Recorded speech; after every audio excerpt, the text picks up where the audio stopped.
développer un récit talmudique. Vous savez que le Talmud est divisé en deux parties. Il y a une partie normative et une partie descriptive. Autrement dit, normative, c'est la halacha. C'est ce qu'on doit faire. Et la partie descriptive, c'est plutôt, on nous raconte des faits, des anecdotes, mais qui sont vraies pour nous, qui sont quand même pas simplement, c'est des histoires qu'on doit essayer de comprendre. Et parfois, les histoires, on a l'impression de vivre parfois des histoires, on a l'impression de rentrer dans une science-fiction.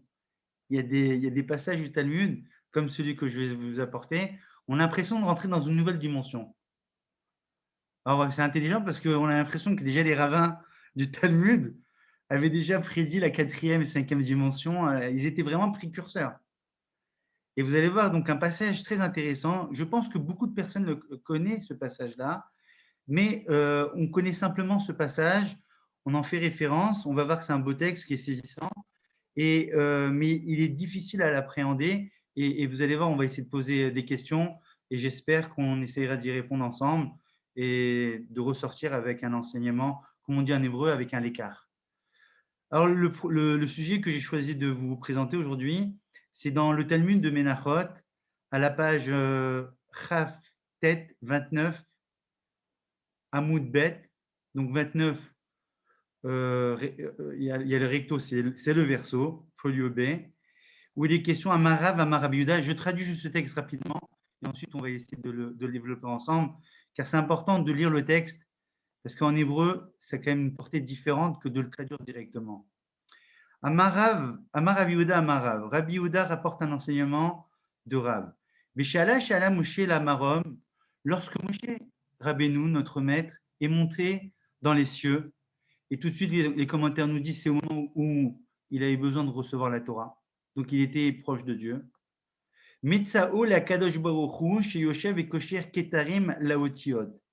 Moshe a trouvé Dieu occupé, assis, occupé, en train de placer, en train de dessiner les kétarim. C'est ces petites couronnes, c'est ces petits diamants qu'on fait au-dessus des lettres de la Torah. Vous avez vu un Sefer Torah, vous voyez les lettres, c'est des lettres carrées. Et au-dessus des lettres carrées, on voit ces petits traits sur certaines lettres. Et donc, Moshe Rabbeinu voit le Saint béni soit-il, Akadosh Baruch Hu, en train de placer ces petites couronnes, ces petits tagim, comme on dirait. Amar les Fanav, il s'adresse à Dieu. Ribono Sholola, maître du monde. Mi me'akev aliadecha. Qui t'oblige à le faire? Et les commentaires disent qu'est-ce qui t'oblige à rajouter ces petites fioritures? À quoi ça te sert? Ça a l'air d'être en trop. Ça a l'air d'être là pour embellir. Mais les bénis Israël sont en train d'attendre. Ils veulent recevoir la Torah. Pourquoi tu prends ce temps? Amarlo, Dieu lui répond, Adam echad yesh she'atid liot besof kama dorot verabi Akiva ben Yosef shemo. She'atid lidrosh alkol kotz vekotz tilim shel halachot. Et Dieu lui répond en disant, je dispose d'un homme qui va venir bien après toi, she'atid, dans le temps. Combien de générations? Qui s'appelle Akiva ben Yosef. Et donc on fait référence ici à Rabbi Akiva, le fameux Rabbi Akiva, ce fameux grand maître, qui va venir et interpréter sur ces petits filaments, sur ces petites couronnes qui surmontent toutes les lettres de la Torah, ou une partie des lettres de la Torah. Amar Lefanav, il lui dit, Moshe Rabbeinu répond, Ribono Shelolam, maître du monde. Et Raouli Amarlo Chazor Lechorecha. Alors il dit, j'aimerais bien le voir. Et là, voyage dans le temps, Moshe Rabbeinu va voyager dans le temps, il va se retrouver dans la maison d'études de Rabbi Akiva. Alach Beyashav Besov Shmone Shurot. Il s'installe à la au huitième rang. Bon, le mot 8, il faudrait réfléchir. Il y aura beaucoup de questions à se poser dessus. Velo Yodea Ma'em Omrim. Et là, curieusement, c'est ça qui est étonnant, c'est qu'on nous décrit ici la difficulté de Moshe Rabbeinu à comprendre ce que Rabbi Akiva enseigne aux élèves. Rabbi Akiva ne comprend pas un mot du débat. Incroyable. Velo aya yodea ma'em omrim. Il ne comprenait rien. Il ne comprenait rien au débat. Tashash Kocho. Et là, vous imaginez, Moshe Rabbeinu qui déprime. Qui va Nchigel Devarechad, lorsqu'ils sont arrivés à l'enseignement. Amroulo Talmidav, ses élèves ont dit à Rabbi Akiva, Rabbi Minaim Lecha, d'où tu sais ça? Quelle est la source? Quelle est la source de ton enseignement?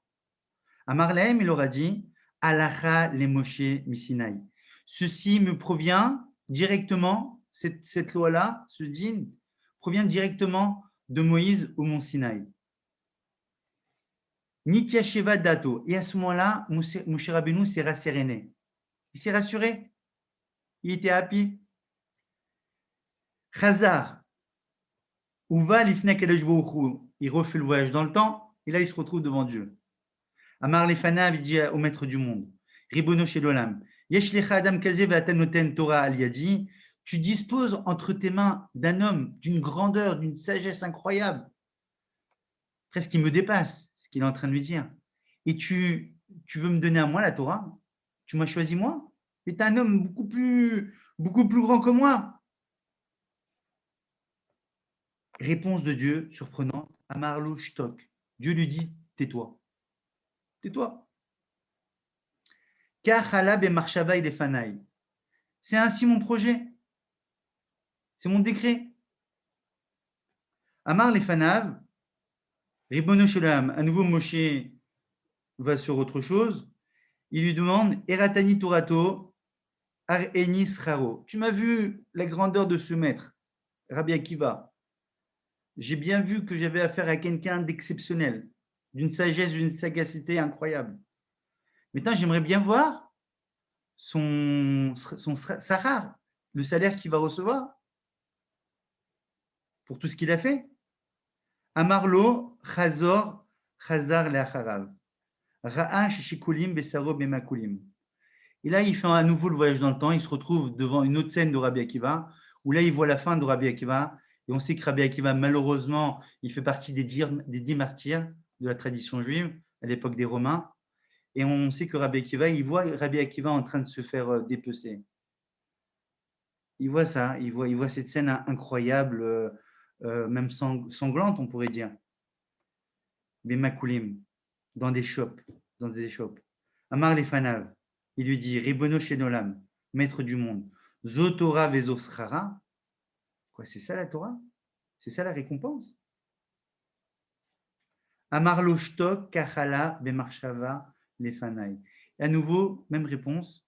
Dieu lui dit, tais-toi, silence. C'est cela est mon dessein. Alors vous avez vu que c'est un passage assez saisissant, assez même troublant, qui nous décrit plusieurs points.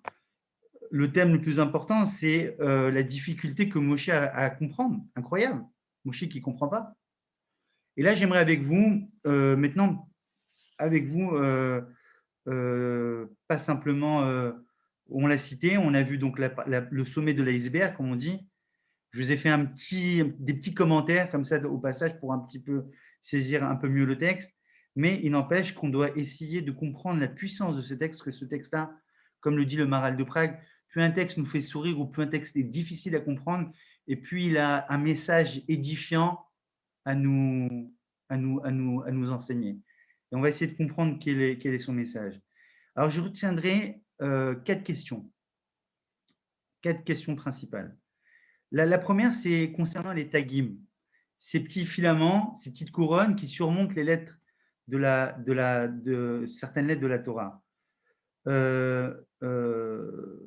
A priori, si on réfléchit bien, de nous tous, il y a certainement des talmudistes ici, ou des gens qui ont un peu étudié, on n'a jamais entendu dans la tradition qu'il y avait une culture ou une discipline sur ces petits filaments, sur ces petites couronnes. Jamais on n'a entendu. Jamais un rabbin a fait un enseignement dessus. Donc c'est très étrange que Dieu dit à Moshe Rabbeinu, tu sais, il y aura un maître qui s'appelle Rabbi Akiva et qui saura interpréter et qui saura faire tilim, des monticules de loi dessus. Après, on est très surpris. Première question, c'est qu'on est très surpris. On n'a jamais vu nulle part, dans toute la tradition, Même chez les kabbalistes, on va dire, même si c'est quelque chose d'ésotérique, on n'a jamais même entendu chez les gens ésotériques, chez ces maîtres-là, qu'il y avait toute une interprétation, qu'il y avait vraiment une sagesse, qu'il y avait vraiment une discipline particulière, singulière. Généralement, on sait bien que les rabbins vont venir pour interpréter lorsqu'il y a une anomalie dans la Torah, il y a un mot qui n'est pas à sa place, et donc il y a un mot qui manque. Et donc, c'est ça qui permet aux sages du Talmud, notamment, de faire des interprétations, d'essayer de saisir des enseignements. Et donc, on pourrait se demander, mais déjà, premièrement, c'est curieux. Et deuxièmement, même s'il y avait une sagesse derrière, vous savez qu'il y a un moyen mnémotechnique de savoir sur quelle lettre. Ce n'est pas sur toutes les lettres qu'on peut mettre ces tagim, ces petites couronnes. C'est uniquement, le Talmud nous dira juste après, Amar Rava, Shiva Otiot Srichot Shilosha Zionim Velouen, Sha'atnes Gat, c'est-à-dire le Shin, le Aïn, le Tet, le Nun, le Zayin, le Gimel et le Tzadisofit. Donc, c'est sur cette lettre que vous allez faire attention lorsque vous lirez à la Torah, vous verrez que c'est uniquement sur ces uniquement sur ces lettres-là qu'on va à chaque fois surmonter trois traits, trois petits traits fins, comme des petites couronnes. Donc, a priori, ça pourrait être arithmétique. Donc, on devrait savoir, parce que puisque ça revient tout le temps sur les mêmes lettres, on devrait connaître quelque chose dessus. Et pourtant, a priori, rien. On n'est pas au courant, on n'a jamais vu un livre qui en parle. Donc ça, vraiment, c'est assez étonnant. Comment donc comprendre cette expression-là de tilim, chez la Lachot, des montagnes sur chaque pointe dont le Talmud parle. La deuxième question, c'est de comprendre pourquoi Dieu donne-t-il deux mêmes réponses. Au moment où Moshe Rabbeinu pose la question à Dieu pour comprendre, pour savoir pourquoi, premièrement, il n'a pas donné la Torah directement à Rabbi Akiva qui a l'air de surpasser Moshe Rabbeinu. Dieu lui dit « Shtok, kachalabe marshavad » tais-toi, cela est mon dessein. Et à la dernière fois, c'est lorsqu'il voit Rabbi Akiva en train de se faire dépecer, il ne comprend pas, il dit « Zotora bezosrara » et on termine sur cette dernière phrase, à nouveau « Shtok, kachalabe marshavad ». On a du mal à comprendre, on a du mal à saisir ces réponses-là. Quel est le sens de la réponse de Dieu? On serait plutôt attendu à dire de Dieu, c'est ma gzera, c'est mon décret. C'est une gzera, comme on dit les chukim. Comme dans la Torah, il y a trois catégories. Si les chokim, on peut comprendre que Dieu, on n'est pas compris le sens. Mais non, on a l'impression que c'est plus qu'une xéra ici. On a l'impression que ça nous laisse entendre qu'il s'agit ici d'un caprice divin. Il y a un caprice de Dieu dans tout ça, qui n'est pas motivé. Et il nous fournit aucune explication à Moshe. D'ailleurs, on a l'impression, il faut le dire, on a l'impression d'avoir affaire à Dieu qui n'a aucune empathie devant Moshe, qui est sec. Alors qu'on a Moshe qui étudie tout le temps avec Dieu, ils s'entendent bien, c'est quand même son délégué sur terre. Et là, on a du mal à saisir l'échange entre eux, très difficile à comprendre. Shtok kachalabe marshava. Très bizarre. On a du mal à saisir que Dieu refuse de dialoguer avec Moshe. D'ailleurs, Moshe, il passe à un autre sujet. Dès que Dieu lui dit tais-toi, Moshe comprend, il passe à un nouveau sujet. Donc, on a du mal à saisir ces deux réponses qui sont identiques et en même temps surprenantes. La troisième question, c'est le Maral de Prague. Le Maral de Prague, qu'on peut étudier sur ce passage-là, qui dit qu'apparemment, ce qu'il ressortirait du texte, c'est que Rabbi Akiva serait supérieur à Moshe Rabbeinu. Puisque Moshe Rabbeinu ne saisit pas ce qui se passe. Il arrive dans une maison d'études, il écoute, et là il se dit, mais c'est pas possible, qu'est-ce qu'il raconte? On est vraiment très surpris. Surtout que c'est marqué dans la Torah que l'Okam, c'est marqué qu'il n'y aura pas un homme aussi grand que Moshe Rabbeinu. Et on le dit tous les vendredis soirs dans le Higdal, l'Okam Israël qui est Moshe On. Ne se lèvera jamais un autre homme d'une dimension comme Moshe. Donc là, ce texte-là du Talmud va à contre-pied de tout ce qu'on a appris, de tout ce qu'on dit, de tout ce que la Torah dit et de ce qu'on dit tous les vendredis soirs dans notre Bélim à Digdal. Et une autre question, on peut renforcer encore cette question par une citation du Midrash qui dit que tout ce qu'un Talmid vatique, tout ce qu'un authentique disciple est amené à enseigner, à découvrir par l'étude, s'il trouve quelque chose de nouveau, il faut qu'il sache que Moshe Rabbeinu a reçu cet enseignement-là, en fait, Dieu a tout donné à Moshe.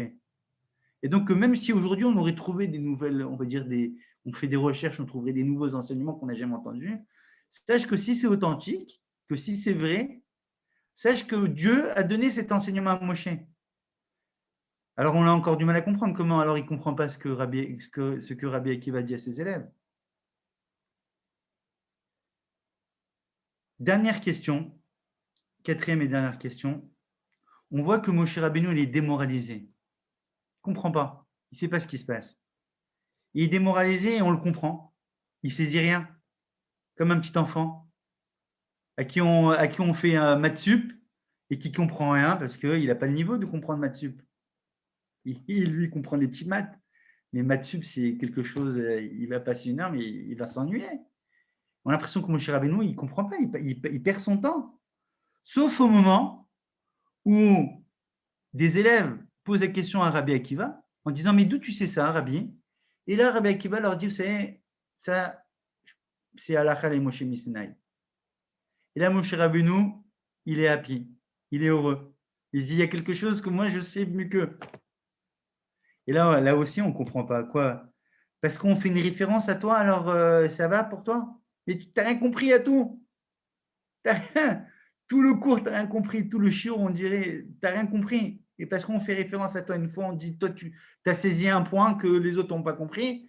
Aïe, mon cher Rabbeinu, il est rassuré, il se sent mieux, il est reparti. Incroyable. Donc, pour résumer, première question, essayer de comprendre, est-ce que les tagim est vraiment c'est vraiment une discipline? Comment comprendre? On n'a jamais vu ça a priori dans la tradition. On n'a jamais vu des maîtres qui nous ont enseigné, qui nous ont fait des drachotes, qui ont eu l'art de l'interprétation et qui ont excellé dedans. Même, on n'a jamais entendu dire que Rabbi Akiva, qui savait a priori interpréter, nous a légué ces interprétations-là. Deuxième question, pourquoi Dieu donne-t-il à Moshe ces deux réponses identiques qui sont surprenantes? Tais-toi. Lorsqu'il saisit Dieu en lui demandant pourquoi tout ça. Et Dieu, à chaque fois, il écarte Moshe Rabbeinu. On a l'impression d'avoir affaire à un caprice divin. Troisième question, est-ce que c'est possible que Rabbi Akiva soit supérieur, dépasserait en termes de maître et de savoir Moshe, qui lui est la source? C'est lui qui est la source, c'est lui qui a reçu la Torah et qui va la donner à Israël. Comment comprendre ça? Et enfin, comment Moshe peut-il être rassuré? Comment il peut-il être rasséréné? Parce qu'on a fait une fois référence à lui, mais il n'a rien compris. Il aurait dû pleurer. Il aurait dit, bon, j'ai compris quelque chose, mais en fait, j'ai rien compris. Pour répondre à toutes ces questions-là, on va se retourner vers le Maharal de Prague, en partie. Et il faut savoir que nous, les rabbins, on a toujours une tradition, c'est qu'on se tourne toujours vers nos anciens, vers nos maîtres. Un rabbin qui s'autoproclame étant autodidacte, qui n'a jamais appris dans une yeshiva ou dans une maison talmudique ou dans une école rabbinique, c'est très dangereux parce que chez nous, on a besoin d'une tradition. On ne peut pas s'autoproclamer. On a besoin d'une massorette, d'une tradition. La tradition, on va l'apprendre dans le Talmud et à la lumière du Maharal de Prague qui explique pas mal de choses sur ce sujet-là. Et tout ce qui restera, on va essayer de combler avec d'autres auteurs. Donc, le Maharal de Prague va nous expliquer ce thème central du passage des Tagim en nous disant que toute cette lettre-là qui surmonte, que le Talmud nous indique en disant que en fait, c'est des asagot, dakot, méod, méod. En fait, ça fait référence ici à des idées très, très fines, comme ces petits filaments, c'est tout fin. Lorsque vous verrez le Sefer Torah, vous verrez, c'est tout fin. Il y a même certains sophères qui ne savent pas le faire, ils savent écrire, mais parfois ils doivent demander, parfois même à des collègues de savoir le faire, tellement que c'est pas facile. Il ne faut pas trembler, il faut avoir vraiment la plume, il faut vraiment être. C'est encore à nous de savoir de le faire. Et donc, le Maral de Prague nous dit qu'en fait, ces lettres qui surmontent, ces tagim qui surmontent les lettres de la Torah, indiquent en fait des asagot, dakot, méod, méod, des idées très très fines qui sortent même de la Torah. Comme si que ça faisait référence ici à l'épaisseur du cheveu. On veut nous dire ici que ces petits tagim-là viennent te dire qu'il va y avoir des choses dans l'étude, comme on fait aujourd'hui, qui va te dépasser, qui va dépasser l'entendement humain. Des choses que tu ne pourras pas saisir, même en étudiant, il va falloir que tu reviennes plusieurs fois, parce que tu dois affiner, tu dois essayer de mieux comprendre ce que le Talmud te dit, comprendre sa question, comprendre ses réponses. Et vous savez, étudier une page du Talmud, c'est très difficile. Il y a des passages de Talmud qui sont faciles, mais d'autres qui sont très, très, très, très durs. On peut passer des mois sur une seule page pour vous dire la richesse et reprendre à chaque fois la même page. Il y a à chaque fois des nouvelles questions, des nouvelles réponses, des nouvelles interprétations. Il y a vraiment, on sent, lorsqu'on étudie une page du Talmud, on sent quelque chose qui nous dépasse, qui n'est pas de l'ordre de l'humain. Lorsque vous lisez des textes dans d'autres disciplines, bon, on peut avoir des interprétations, mais l'interprétation, elle se réduit. Ce mot-là, il veut dire… alors qu'en hébreu, il y a une polysémie, il y a une richesse. Même un mot peut dire son contraire. Il y a même parfois une amphibologie. Il y a une richesse incroyable dans l'étude. C'est pour ça que Moshe Rabbeinu n'avait pas d'affinité avec tout ça, avec ces asagot, méod, méod, dakot, méod, méod. C'est-à-dire que Moshe Rabbeinu, il a appréhendé la Torah à travers la prophétie, à travers la Nevoua. Et donc, ces petits asagot, dakot, méod, méod, c'est des idées très très fines. Ben, d'une certaine manière, c'est différent parce que Moshe Rabbeinu fonde tout ce qu'il a fait par rapport à la prophétie, alors que Rabbi Akiva fonde tout ceci par rapport à la sagesse. Donc, c'est complètement, l'approche est complètement différente.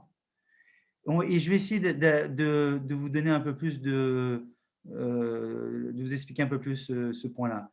Il y a un autre passage dans le Talmud qui nous dit ailleurs que lorsque Moshe Rabbeinu est mort, il y a eu 3000 lois qui ont été oubliées. Et Josué Yoshua bin Nun, qui était l'élève, qui a pris la succession, il s'est retourné vers Dieu en disant « S'il te plaît, Dieu, redonne-nous ces lois, on les a oubliées. » Et qu'est-ce que Dieu va lui répondre? « Lo b'Hashamaim » c'est plus là-haut, c'est fini, c'est à vous.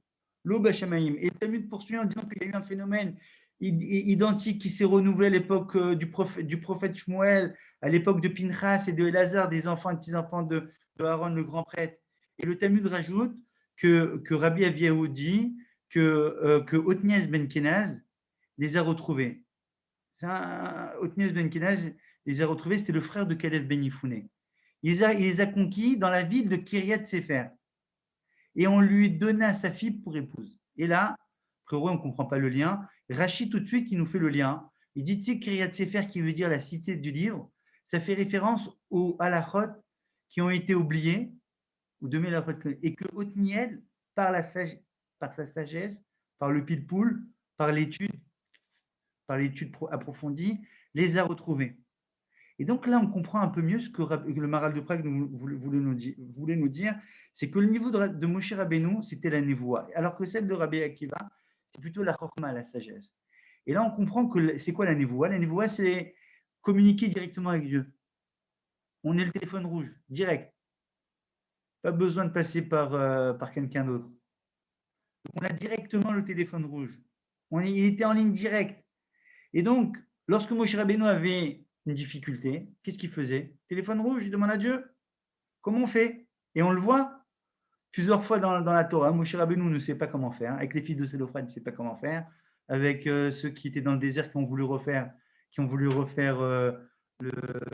voulu célébrer aussi Pessah, il a dû poser la question. On voit plusieurs faits comme ça où Moshe Rabbeinu pose directement la question à Dieu. Il dit quel est le djinn? Et Dieu lui répond. Donc en fait, Moshe Rabbeinu, il n'a pas besoin de faire appel au pilpoul, comme on dit. Il n'avait pas besoin. Alors que depuis Yehoshua et ensuite, et après jusqu'à Rabbi Akiva jusqu'à nos jours, l'eau Bachamami, elle n'est plus là. Il n'y aura plus ce lien direct. Il n'y aura plus le téléphone rouge. Il va falloir qu'on pilpoul. Le Kohar, chez la Torah, chez BLP, il va falloir qu'on essaye d'user d'une force incroyable pour développer la Torah orale. Et c'est en ça que Rabbi Akiva, il a excellé. Autrement dit, Rabbi Akiva, c'est quelqu'un d'exceptionnel parce qu'il a réussi à faire en sorte, et c'est le plus grand chacham de toutes les générations, car il a réussi à faire en sorte qu'il a amené la Torah orale à un niveau très élevé. C'est-à-dire qu'il a réussi à faire en sorte que ce soit comme le petit filament, quelque chose qui dépasse la lettre. Autrement dit, comme on dit, il y a la lettre et l'esprit. Rabbi Akiva, il est là pour nous rappeler, ne t'arrête pas à la lecture littérale du texte. Va au-delà. Essaye d'aller au-delà du texte. Essaye de comprendre. Et on sait qu'il y a un pardès. Il y a 4 niveaux de lecture, même plus peut-être. Mais il y en a au moins 4, il y a au moins 4 qu'on peut en déceler. Et donc, on comprend que chacun a excellé dans un niveau. Et quand on dit que Moshe Rabbeinu, c'est le plus grand, oui, c'est le plus grand de tous les prophètes. Et quand on dit que Rabbi Akiva va surpasser Moshe, c'est en termes de chorma. Alors vous allez me dire, alors après, c'est lequel le plus grand? En fait, c'est Moshe le plus grand. Moshe, c'est le plus grand. Pourquoi? Parce que Moshe Rabbeinu, il avait directement la parole de Dieu. Il avait directement le téléphone rouge. Il posait la question, il savait. Alors que Rabbi Akiva et tous les maîtres vont devoir se casser la tête à comprendre, à essayer. Ça peut mettre du temps, des années. Ok, on va développer. Mais il n'empêche que ça prend du temps. Ça prend du temps.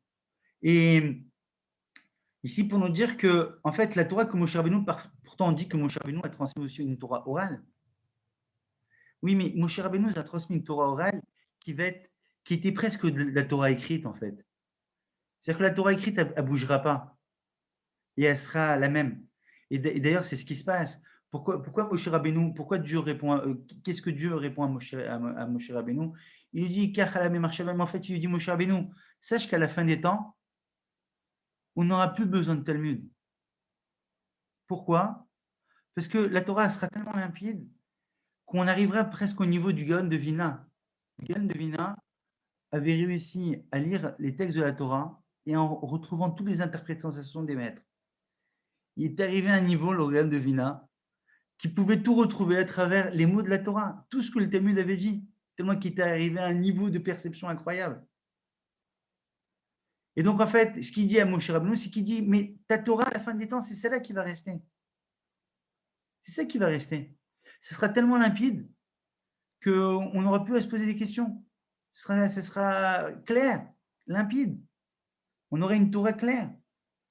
On ne passera plus par ces Asagot, Dakot, Méod, par cela, la Torah sera incroyable. Et d'une certaine manière, on peut aussi comprendre c'est en ça que Moshe Rabbeinu, il a été content. Pourquoi? Parce qu'il a compris que lorsqu'on dit à la fin de Moshe Sinaï, c'est que Moshe Rabbeinu a compris qu'il y avait des choses qui savaient se connecter. Il savait que ce que Rabbi Akiva lui disait, il avait une connexion avec. Dieu lui avait donné cette connexion. Et donc, d'une certaine manière, il avait une supériorité. Parce qu'il avait compris qu'il y avait des enseignements que lui comprenait. Parce que c'était limpide. Et il comprenait tout de suite, alors que les élèves de Rabbi Akiva et de Rabbi Akiva, ils ont dû comprendre, ils ont dû s'asseoir. Comment? Explique-nous. Et à la fin, il dit, bah, vous savez quoi, c'est Halakha le Moshe Messinaï. Ça vient de Moshe, tout ça. Donc même Rabbi Akiva a compris qu'à un moment donné, il y a quelque chose qui dépasse l'homme. Même si l'homme veut tout comprendre, il ne doit pas oublier qu'il ne peut pas tout comprendre. Il doit avoir une part d'humilité. Il doit avoir une part d'humilité. Et effectivement, peut-être pour terminer, on comprend, peut-être, il reste encore 2-3 minutes pour être dans le cadre. J'ai essayé de vraiment raccourcir. C'était beaucoup plus long, mais j'ai essayé de raccourcir. Juste pour terminer, je voulais vous dire que peut-être que certains interprètent que la faute de Adam, c'était parce qu'il voulait tout comprendre, trop comprendre. L'homme doit apprendre à vivre avec des manques. Il doit se poser toutes les bonnes questions. Ça, on a un droit, comme Moshe. Moshe Rabbeinu s'est posé des très bonnes questions, on les a énumérées. Il est resté avec il n'a pas eu de réponse. Il n'a pas eu tellement de réponses à tout ça. Mais il avait quand même les bonnes questions. Il s'est posé des questions. Dans la vie, on doit au moins pousser jusqu'au bout de notre réflexion. Maintenant, est-ce qu'on peut tout répondre? Alors, on doit avoir l'humilité de se dire, comme Rabbi Akiva, Halakha le Moshe Misinaï, il y a quelque chose qui nous dépasse, comme ces petits filaments qui sont au-dessus de la lettre. Autrement dit, on doit demander à Dieu, et c'est peut-être ça, effectivement, je ne crois pas qu'il y a, on a dit, est-ce qu'il y a une vraie discipline, etc. C'est peut-être pas, on ne sait pas, on n'a jamais eu. Mais peut-être qu'on peut dire d'ici, c'est à Sagod, Méod, Méod, c'est qu'on veut nous dire qu'on a besoin de l'aide de Dieu. C'est ça les petits filaments qui sont au-dessus. Autrement dit, ça fait toujours référence à Dieu, à ce lien en fait, comme si il y avait un trait pour dire, tu as la lettre, tu as l'esprit, et connecte-toi avec Dieu. Demande à Dieu de t'aider à comprendre le texte de la Torah. Autrement dit, on demande de là-haut pour que ça descende en bas et que ça retombe à nouveau sur la lettre et que ça nous retombe vers nous. Et donc, il y a toujours ce cercle où on demande à Dieu de nous aider, on étudie le texte, on demande à Dieu, j'ai fait ce qu'il fallait, aide-moi à nouveau maintenant à reprendre différents textes et donne-moi des nouvelles lumières sur ce sujet-là. Et c'est pourquoi les deux questions de Moshe Rabbeinu ont reçu la même réponse.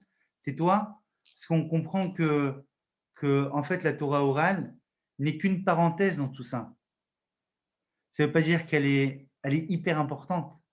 Et on en a besoin. Et on doit faire confiance à nos rabbins, à nos maîtres, car c'est eux qui interprètent les lois. C'est eux qui nous permettent de mettre la lumière dans tous ces textes-là, qui parfois sont hermétiques.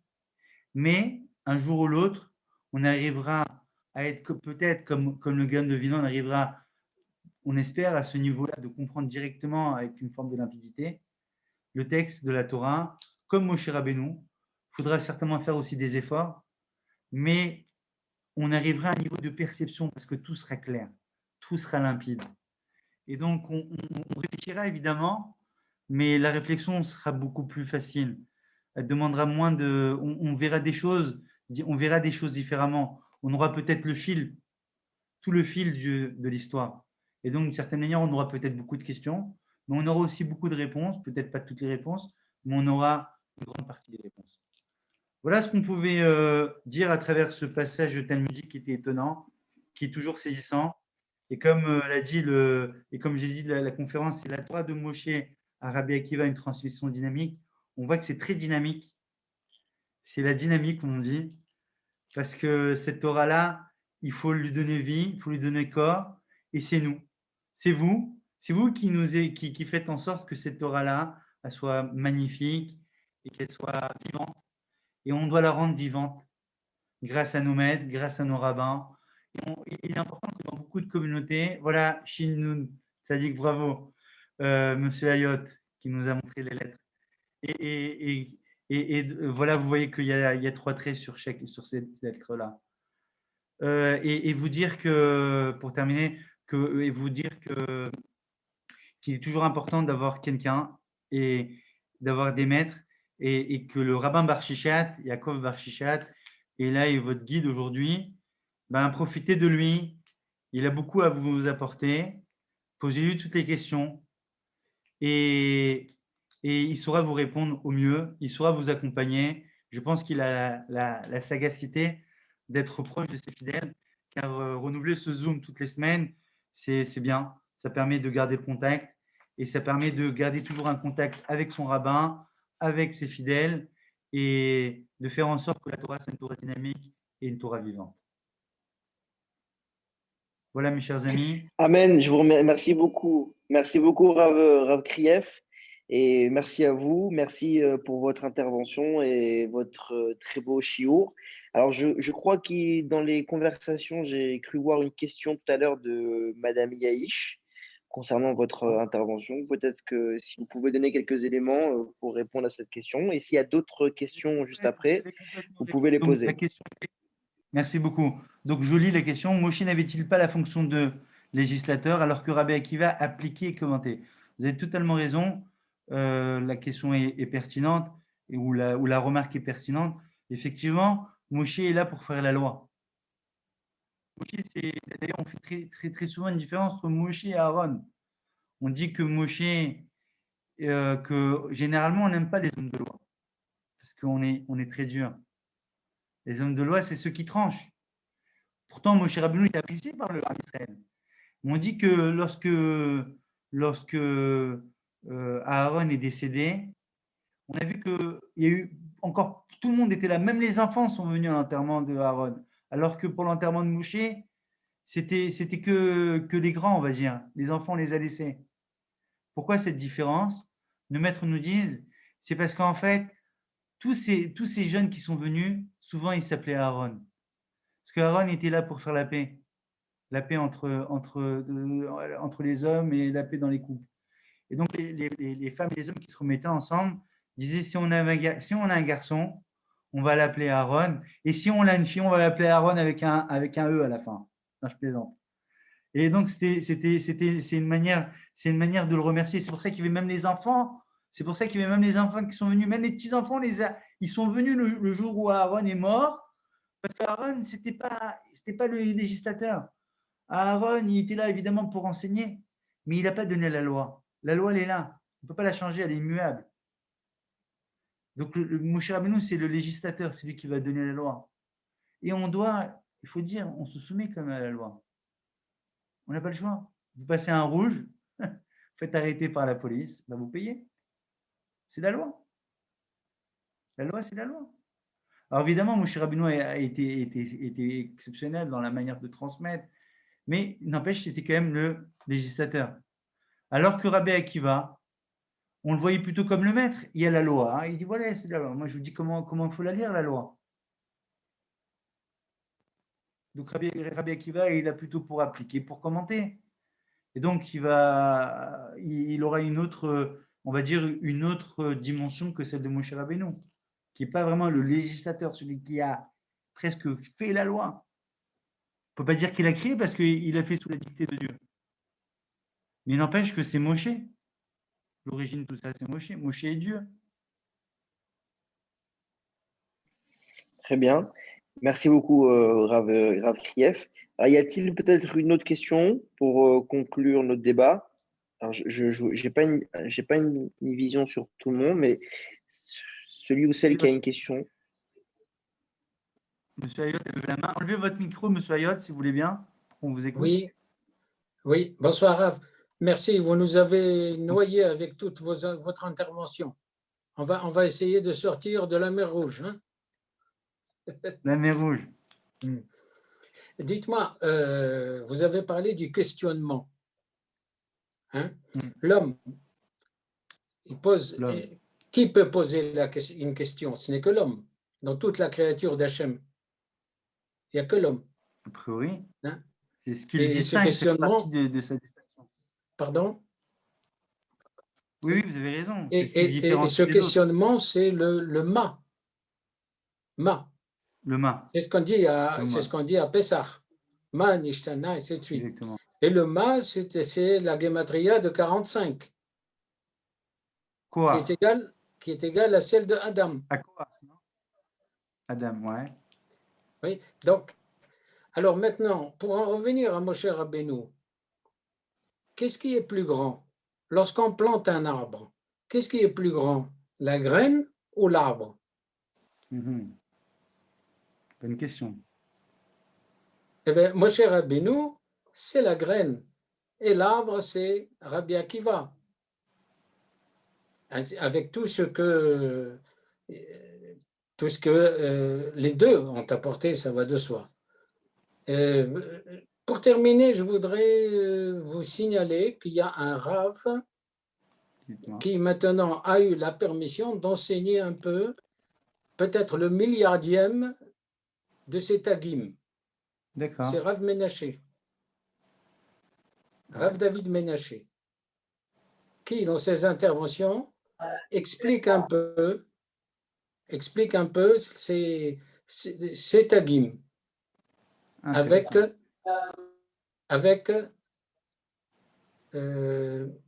comment dire, en les intégrant à travers les mathématiques. Gematria de valeurs numériques. Et les valeurs numériques. Voilà, exactement. C'est le rabbin du Kotel. Oui, il habite en face du Kotel, oui. Sa yeshiva est en face. Et lui, c'est d'après Arizal, bien sûr, qui a expliqué un peu quelques sens à ces tagim. Certainement. Vous avez raison, mais a priori, on dit que c'est Rabbi Akiva, donc on n'a jamais entendu dire, même si vous dites que Rav Menaché, mais on voit pas, il n'y a jamais eu un livre ou quelque chose, ou un enseignement qui dit que c'est Rabbi Akiva qui savait le faire. C'est ce que le Talmud nous dit. Ça, c'est le Talmud qui l'a dit. À Sagot. Oui, mais le Talmud dit que c'est Rabbi Akiva, mais vous avez entendu vous dire que Rabbi Akiva, vous avez déjà entendu un enseignement de Rabbi Akiva à ce sujet? Non, je n'ai pas les compétences pour aller jusqu'au-delà. Mais même, vous pouvez demander à plein de rabbins, on n'a jamais entendu dans la tradition qu'il y ait un livre écrit ou fait par Rabbi Akiva sur ce sujet-là. Oui. Je parle de transmission. On n'a jamais eu une transmission claire, comme le Talmud, comme tous les livres qu'on a autour de nous, comme la Mishnah. On n'a jamais eu des enseignements même oraux sur ça. Parce que ça relève du Sod. De la bouche. Oui, mais non, mais même les grands, les plus grands, ils devraient dire cet enseignement-là, ce tag, s'il y a une vraie discipline derrière, on aurait dû dire, voilà, on aurait dû même entendre, même si on ne comprend pas, des fois, même nous, des fois, on étudie des textes du Zohar, de la Kabbale, mais jamais on parle de ça. Même les textes ésotériques ne font pas référence à tout ça. Pourtant, les livres, vous voyez ce que je veux dire? Le Chok l'Israël, par exemple, ceux qui font l'Israël, c'est quand même des textes assez pointus. Et je pense que beaucoup l'ont dû le lire. Quand vous lisez, on ne fait jamais référence à tous ces tagim. Pourtant c'est des passages, beaucoup de passages du Zohar, énormément. C'est que du passage du Zohar. Si je peux me permettre, juste Rav Krief, M. Hayot, ces tagim-là, c'est vrai que, comme l'a dit le grand rabbin, ils n'apparaissent pas ni dans le Talmud, il n'y a pas de livre spécifiquement pour ces tagim-là, mais certains rabbins ont trouvé des déductions dans certains enseignements pour les enseigner, mais explicitement, ils ne sont pas enseignés. C'est ça que cette notion-là. Allez-y, je voulais… Effectivement. Bien sûr. Et vous avez bien appuyé tout à fait au début de votre intervention sur les tagim. Et en fin de compte, dans le Sefer Torah, il n'y a que des tagim, il n'y a pas les voyelles. Alors, les tagim, on a dit qu'ils sont sur 7 lettres. Oui. Ils sont sur toutes les lettres. Sur 7 lettres, oui. Ouais. Et il figure dans le Sefer Torah, mais pas du tout les Nekudot. Vous avez raison, ça figure alors que les Nekudot ne sont pas… Donc, on voit bien qu'il y a quand même une transmission orale, c'est ce que Moshe Rabbeinu… La lecture, d'ailleurs, on pourrait lire la Torah différemment. Vous savez que la Torah, si on veut, on pourrait la lire différemment. On a reçu une Torah divine telle que nous l'avons. Mais là-haut, il y a encore d'autres Torahs qui sont complètement différentes de la manière qu'on pourrait. Parce qu'on pourrait retrouver l'histoire. Et d'ailleurs, on nous dit que même notre histoire est à travers la Torah, de la manière qu'on va la découper. Donc, en fait, on pourrait retrouver encore d'autres histoires en découpant différemment le texte de la Torah. Nous, on dit Bereshit bara Elokim parce que c'est quelque chose qui nous revient. Mais le Bereshit, on pourrait le couper différemment. Donc, la coupure du texte de la Torah, ça, c'est une transmission orale. Et d'ailleurs, parfois, on voit bien que même des rabbins font des interprétations de mots. Et le rabbi de Koth disait quelque chose d'intéressant à propos de ces mots-là. Il dit, à la fin de sa vie, il voyait mal. Et il disait qu'il était content qu'il avait perdu la vue, car ça lui permettait de lire le texte de la Torah avec un nouveau regard, avec des nouvelles interprétations. Donc, avec une lecture nouvelle et renouvelée. Très bien. Merci beaucoup. Avec plaisir. Chazakou Baruch. Merci beaucoup, Je monsieur peux Grand juste Rabbin. te dire quelque chose? Oui, Oui, alors si je peux juste me